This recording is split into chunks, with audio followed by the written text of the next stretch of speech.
Bonjour et bienvenue à toi dans cette nouvelle vidéo, c'est un plaisir de te retrouver aujourd'hui. Et dans cette vidéo, on va parler de prêt immobilier. Faut-il avoir recours à l'hypothèque ou au cautionnement? Négocier un prêt immobilier, c'est toujours une occasion particulière. Et très souvent, beaucoup de personnes ne vont faire qu'une seule transaction au cours de leur vie.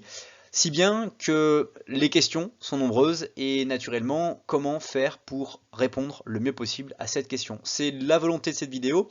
Et d'abord, ce qu'il faut bien comprendre avant de répondre à cette question et qu'on rentre dans le vif du sujet avec mes meilleurs conseils, c'est d'abord de comprendre qu'une banque ne prêtera de l'argent que si elle a une garantie de revoir cet argent à court, moyen et surtout en général long terme. Donc pour cela, elle va utiliser deux grandes pratiques, l'hypothèque ou le cautionnement, et on va voir ensemble dans cette vidéo la nuance et la compréhension de tout ça.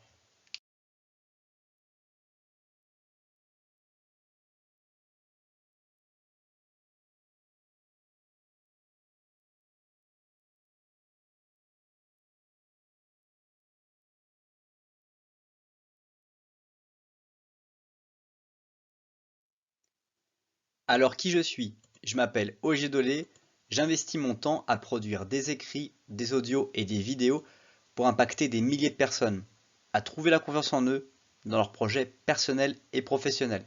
Je t'invite dès maintenant à t'abonner à la chaîne YouTube pour ne pas rater les prochaines vidéos et redécouvrir les vidéos les plus populaires. Alors d'abord, la première chose à comprendre, c'est la différence entre l'hypothèque et la caution.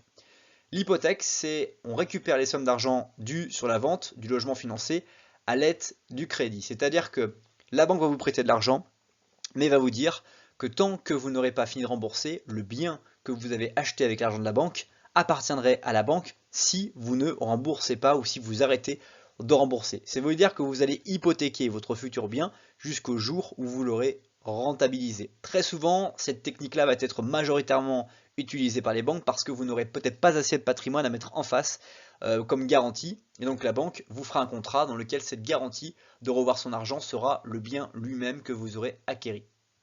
Autre technique, c'est la caution.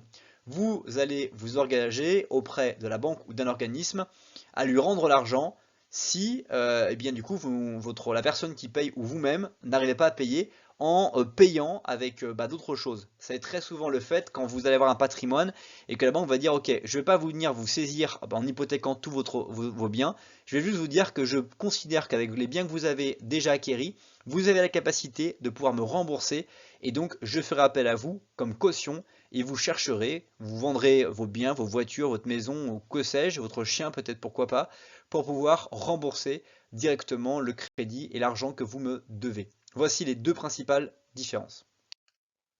Alors pourquoi hypothéquer sa maison? L'hypothèque, c'est une garantie que prend le prêteur sur un bien immobilier pour lequel il a consenti un crédit. L'hypothèque permet au créancier, donc à la banque, de faire saisir le bien afin qu'il soit procédé à une vente en justice pour être payé sur le prix au cas où son propriétaire ne paierait pas les sommes qu'il doit rembourser. Donc dans cet exemple très précis, la banque va à un moment donné, si vous arrêtez de payer votre crédit de l'argent que vous avez emprunté auprès de la banque, elle va saisir un huissier de justice qui va récupérer votre bien, le vendre et reverser l'intégralité de l'argent à la banque pour qu'elle puisse retrouver l'argent qu'elle vous avait prêté. Autre question, c'est quelles sont les alternatives à l'hypothèque? Il y a notamment la caution crédit logement qui présente deux avantages très importants. La première de cette caution, elle est restituable en fin de prêt. Si vous décidez de revendre le bien acquis avant le terme de votre crédit immobilier, il n'y aura pas de frais de main levée, contrairement à l'hypothèque où vous allez avoir des frais complémentaires lorsque vous allez utiliser cette astuce. Mais avant cela, je t'invite à partager cette vidéo avec une personne à laquelle tu penses et à l'apprécier pour permettre à l'algorithme de valoriser cette vidéo. Merci. Est-ce que l'hypothèque est obligatoire? L'hypothèque est quasiment obligatoire lorsque le crédit immobilier est demandé sans apport et par des indépendants.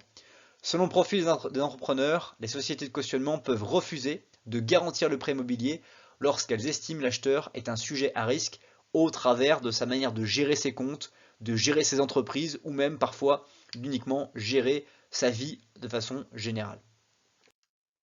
Qui accepte l'hypothèque? Le notaire chargé de la vente immobilière rédicte l'acte de garantie hypothécaire par lequel l'acquéreur emprunteur, le constituant, dans le jargon, consent à donner une hypothèque à l'établissement bancaire, le créancier, qui lui prête l'argent pour financer son acquisition immobilière. Hypothèque qui ne prendra fin que le jour où le crédit sera intégralement remboursé et donc que toutes les mensualités dues par l'emprunteur soient restituées à la banque. Autre question qui est souvent posée, c'est comment éviter une hypothèque. Vous pouvez ainsi demander à une tierce personne de se porter garant pour vous, c'est un peu comme si elle se portait caution.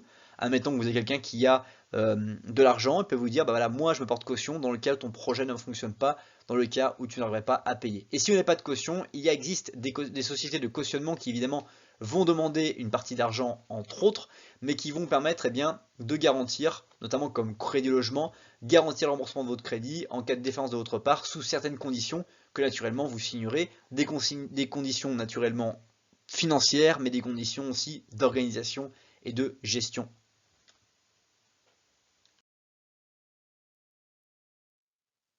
Si tu as aimé cette vidéo, tu aimeras très probablement son article associé sur le blog. Le lien est dans la description juste en dessous.